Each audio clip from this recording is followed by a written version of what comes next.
contra el ALCA, y ese venimos, me estoy refiriendo sobre todo a las luchas enlazadas que ha habido entre América Latina y Europa, ¿no? De las cuales muchas de ustedes han sido protagonistas. Venimos de una tradición que ha estado siempre confrontando a las transnacionales en diferentes sectores, ¿no?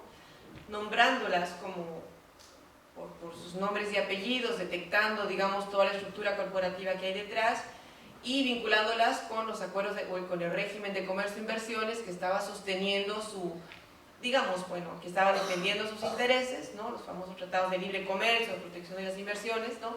Que estaban protegiendo sus intereses y que hasta ahora tenían una forma como bastante específica. Esa es nuestra tradición y yo creo que es importante rescatarlo acá. Creo que se ha desarrollado de forma como, digamos, en profundidad y desde muy diferentes lugares se ha desarrollado un análisis colectivo que ha llevado a enfocar puntos claves sobre los cuales nos queríamos concentrar de cara a esas transnacionales que estábamos enfrentando, ¿no?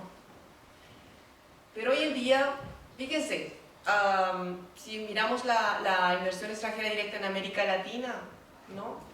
La mitad es europea, el capital europeo sigue siendo muy importante en América Latina, pero es muy distinto, se está reconfigurando los territorios de una forma muy distinta, ¿no? Por hablar en brocha gorda, América del Sur sigue siendo el lugar de extracción de las materias primas. Un país como Brasil, profundamente industrializado, sigue siendo un país extractivo, digamos, ¿no? Extractivo, sobre todo para el capital europeo, ¿no? Y luego hay territorios maquilas, como México, por ejemplo, o territorios maquila de maquila, como Centroamérica, ¿no? Donde se prepara el ensamblaje para llegar a ensamblar a México para que de ahí digamos, se exporte, ¿no? A lo que voy es que hay una división de los territorios en función de la extracción, en función de territorios fábrica o territorios maquila, si quieren, ¿no? Y que hay una concentración del capital de una forma que se vuelve como más difícil ir digamos, deslindando cuáles corporaciones enfrentamos y cuáles no. Les voy a dar un ejemplo. Quizás el caso en América Latina, el caso más avanzado de, digamos, de ataque del poder corporativo está en los paraísos industriales, ¿no? Ustedes saben que hay paraísos fiscales, ¿no? Donde se permite precisamente elevación de impuestos, ¿no? Pero hay también paraísos industriales, es decir, los paraísos industriales son los lugares donde tú puedes eludir tu responsabilidad ambiental y tu responsabilidad social, ¿no? Y esos paraísos industriales, quizás el más avanzado está en México, ¿no? Que es un lugar que se ha vuelto un paraíso industrial a partir del hecho de que el capital estadounidense se retira de China, no sé si lo saben, pero China ha vivido un cambio muy profundo desde el año 2012, ¿no? Desde el 18, creo que es el 18 Congreso del Partido Comunista, donde China decide parar de ser la fábrica del mundo, digamos, a muy bajo precio, decide tener unas políticas ambientales sumamente ambiciosas, ¿no? Y decide subir los salarios en ciertos lugares, en ciertos sectores llega a tener el mismo nivel que Portugal, cuando ustedes saben que era la mano de obra más barata del mundo, China, ¿no? Entonces, China opera una serie de cambios que han influenciado a una migración del capital, sobre todo el estadounidense, que está muy afincado en China, hacia otros lugares. O sea, China, de ser un paraíso industrial, ¿no?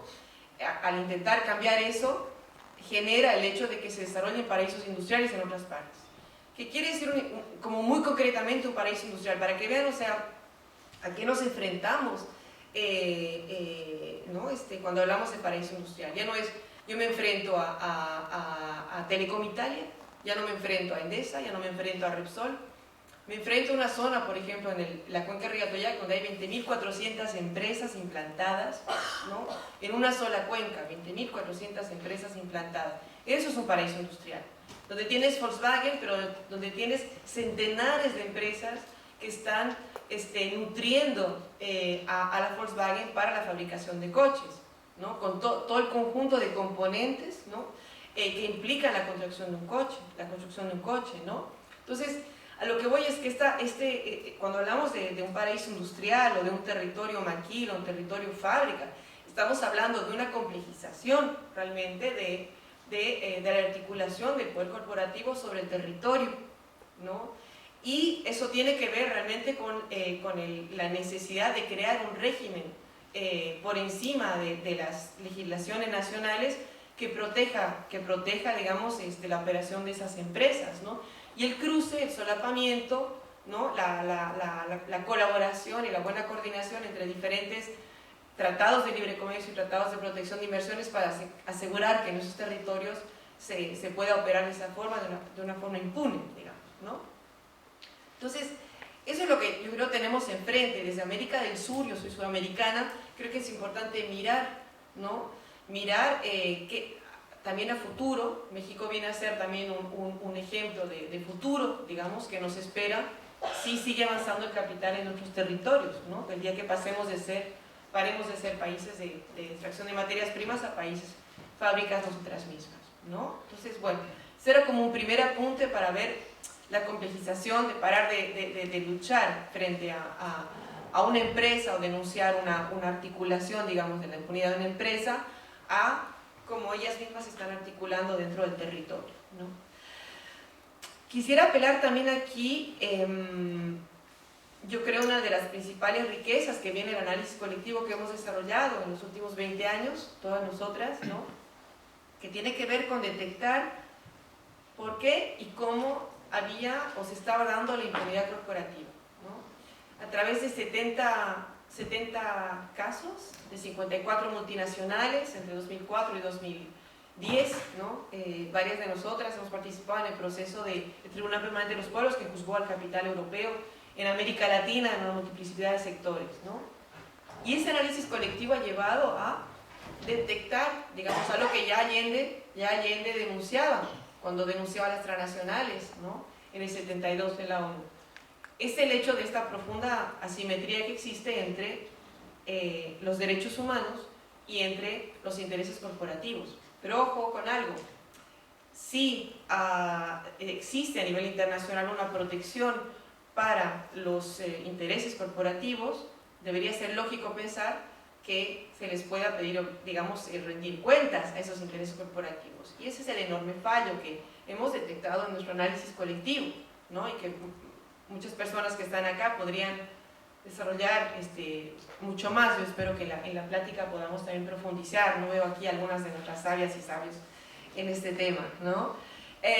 Pero lo que voy es esta profunda asimetría de pensar, pero ¿cómo es eso, no? ¿Cómo es que estemos obligadas por los mecanismos de arbitraje, ¿no? En cortes de arbitraje, los tratados de protección a las inversiones, estemos obligadas a respetar, ¿no? Los intereses de las transnacionales, a respetar la reinvención que hacen del propio concepto de inversión? Ustedes saben que las transnacionales en los últimos 20 años han modificado el concepto de inversión. Una inversión ya no es el capital que tú inviertes.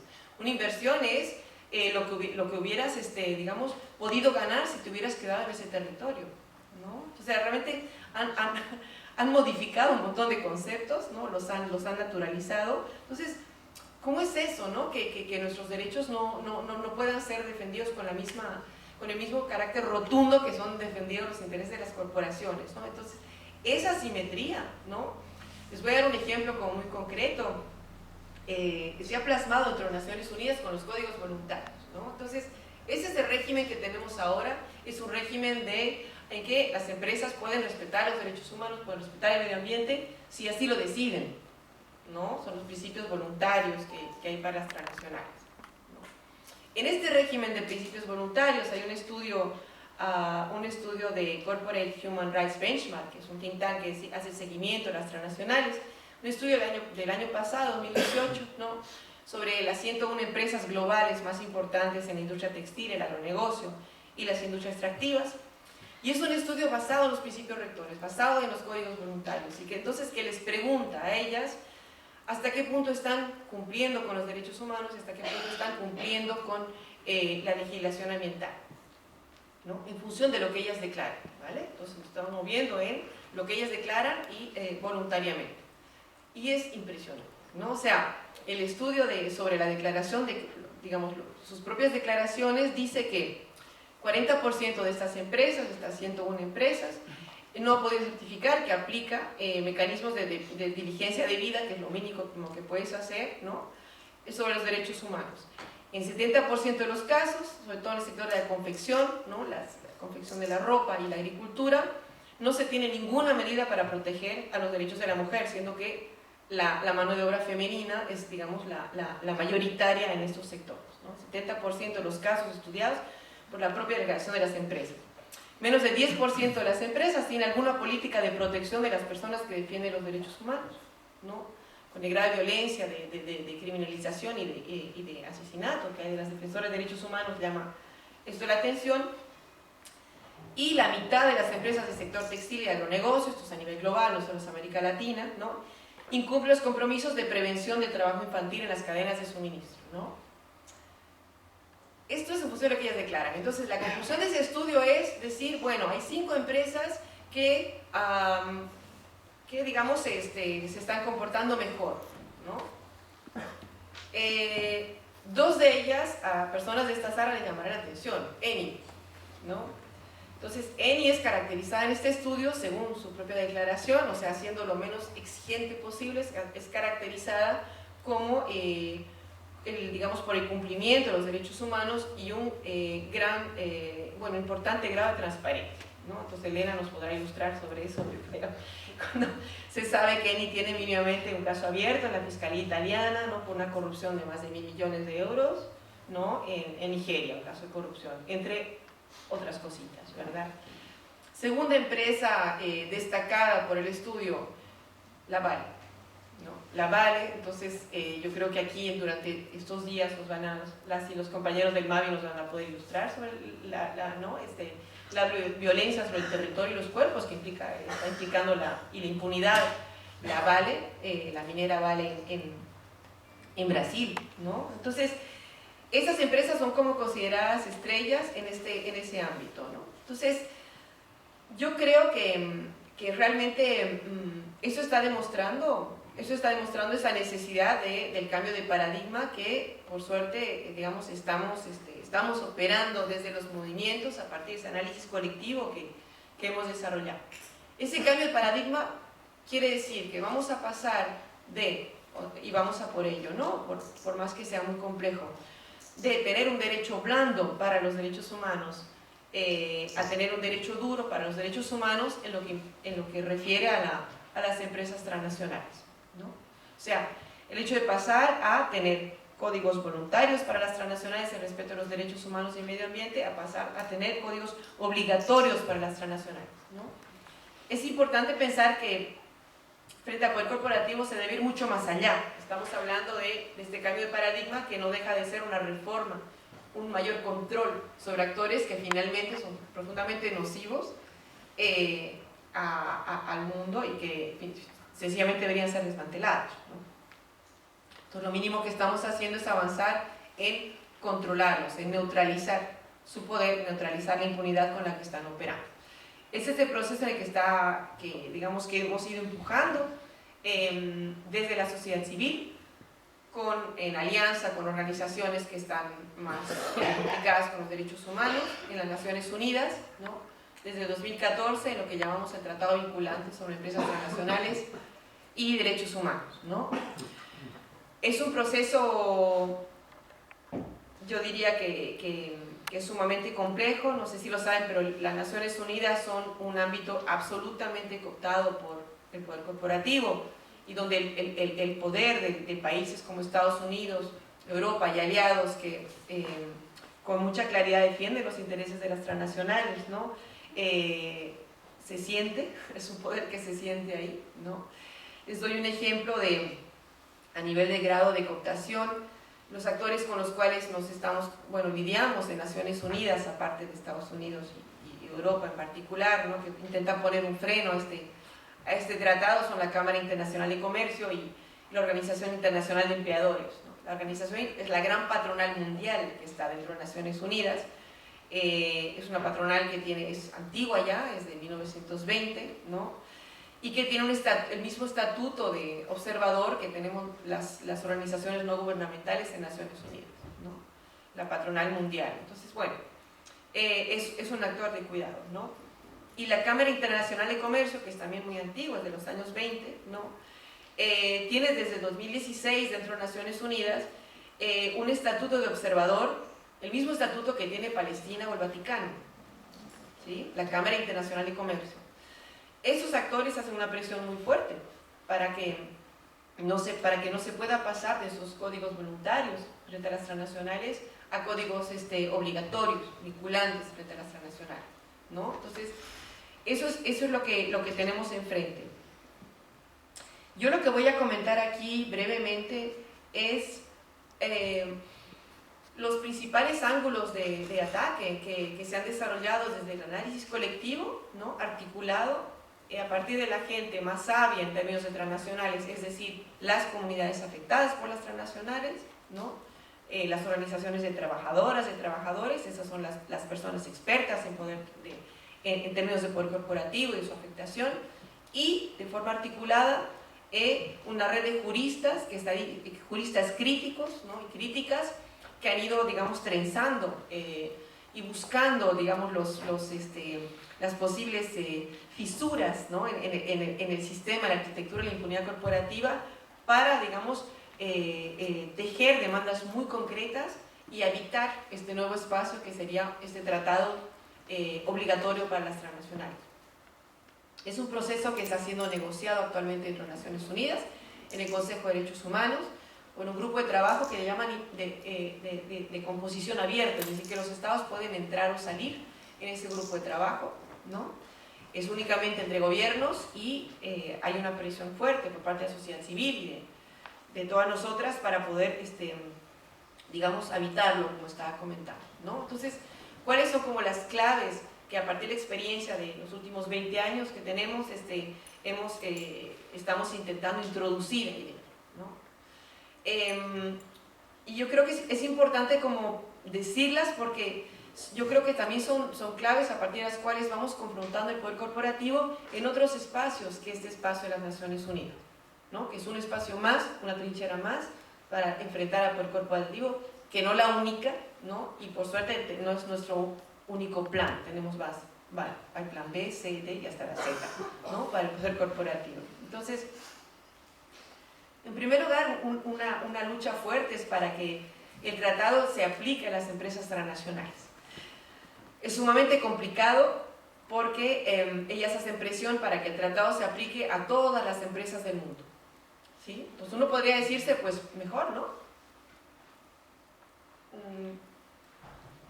Pero ahí de lo que se trata, en nuestra perspectiva, es enfocar al poder corporativo y a la empresa transnacional tal cual como un actor que tiene la responsabilidad en la violación de los derechos humanos, ¿no? Y del medio ambiente, pero como actor, la empresa transnacional, no hablar del sector privado, sino de la empresa transnacional y el conjunto, evidentemente, de su cadena de suministro. Por eso es tan importante que se tratado, por eso es tan clave el gol que se logró pegar para meter para que Naciones Unidas se cree un tratado sobre transnacionales, con la palabra transnacional, ¿no? Y es algo que ellas intentan eludir. Eso es un primer punto que estamos peleando y que no es fácil. En la actual negociación del tratado se intenta diluir, digamos, el tratado para aplicarlo a el conjunto de empresas a nivel mundial, ¿no? Otro punto importante es la primacía de los derechos humanos. Si se fijan, muchas de nosotras hemos luchado contra los tratados de libre comercio, si se acuerdan, la lucha, por ejemplo, cuando se negociaba el acuerdo entre la Unión Europea y México, introducir la cláusula de derechos humanos, etcétera, ¿no? Pero este conjunto de acuerdos que ya están firmados, ¿no? Realmente ponen el derecho corporativo por encima de los derechos humanos. No es algo que digamos que sea tan evidente. Nosotros tenemos argumentos para afirmar que el sistema internacional de los derechos humanos se sitúa legalmente por encima de los acuerdos de libre comercio y del régimen de comercio e inversión, ¿sí?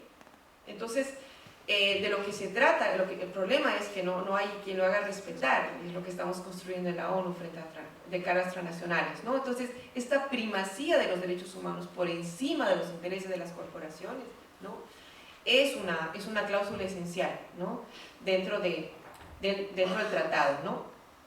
Evidentemente que se aplica al conjunto de derechos humanos, ¿no? Actualmente reconocidos. Eso es otra lucha en la negociación ahora, ¿no? Porque el tratado tal como lo están proponiendo ahora no está siendo tan preciso a ese nivel, ¿no? Otro punto importante, evidentemente, es el hecho de las obligaciones directas para las empresas transnacionales, ¿no? O sea, lo que les decía al inicio, ¿no? El derecho internacional está reconociendo derechos específicos a las transnacionales, por tanto nosotros pensamos que hay que reconocerles obligaciones específicas a las empresas transnacionales, ¿no? Otro punto importante es poder incluir al conjunto de la cadena de suministro, ¿no? Dentro de la responsabilidad que exigimos, o sea, poder hablar de los accionistas de la Vale, por ejemplo, ¿no? Los accionistas de la Vale hasta los proveedores de la Vale, ¿no? O sea, cubrir el conjunto de esta cadena. Otro punto importante es el tema de tener una corte internacional que realmente haga que el tratado sea vinculante, ¿no? Que podamos denunciar a las empresas transnacionales y que puedan ser sancionadas hasta el nivel penal, porque hablamos de crímenes corporativos, no estamos hablando de digamos, delitos ¿no? que se merezcan una multa y pasamos página, ¿no? Estamos hablando detrás hay crímenes porque tenemos a muertos, ¿no? Es como sumamente grave. Entonces, una demanda fuerte nuestra de esta red que está luchando esto es el tema de una corte internacional, ¿no? Y que el tratado la contenga, ¿no? Un elemento yo creo que también muy importante es el hecho de los derechos de las personas y comunidades afectadas. Ese ha sido un elemento clave aportado específicamente por el MAVI, ¿no? A este proceso, ¿no? Desde la experiencia de resistencia que tienen como personas afectadas y están creando el derecho de las personas afectadas, ¿no? Y ese derecho de las personas afectadas a nosotras nos ha servido en toda la red para digamos, ampliarlo y pensar las personas afectadas por las empresas transnacionales, ¿no? Y un último punto es que ese tratado tiene que contener unas cláusulas que le protejan a sí mismo de la cooptación, ¿no? Y de la presión del cabildeo que hacen las empresas transnacionales, ¿no? Por esto mismo que les comentaba antes, ¿no? El hecho de que está la Cámara Internacional de Comercio, la Organización Internacional de Empleadores, que están dentro de las propias Naciones Unidas. Entonces, lo que tenemos que lograr es que ese tratado contenga como la Convención Marco sobre el Control del Tabaco. Esa Convención Marco sobre el Control del Tabaco contiene cláusulas específicas que la protegen de la intervención de los intereses corporativos, ¿no? Entonces, es un poco lo que estamos intentando pelear dentro de Naciones Unidas a ese nivel, ¿no? Me queda poco tiempo y quisiera sencillamente decir que este proceso de negociación que está habiendo dentro de Naciones Unidas es permeado por la coyuntura latinoamericana de una forma tremenda. Quien lidera el grupo de trabajo de Naciones Unidas, que tiene el encargo, el mandato de elaborar ese tratado vinculante, es Ecuador.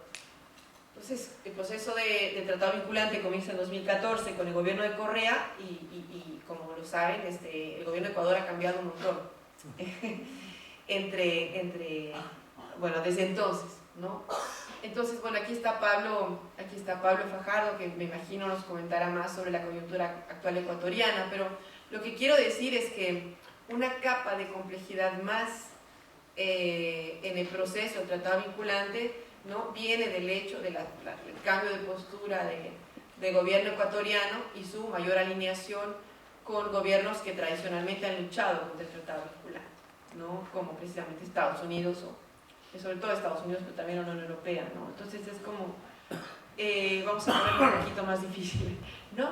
Entonces, bueno, nosotros estaremos desde la próxima semana en Ginebra. Asisten más de 100 personas, delegadas de movimientos, de sindicatos, de organizaciones sociales de todos los continentes. Se van a reunir en Ginebra para hacer presión en este proceso de negociación de este tratado vinculante, ¿no?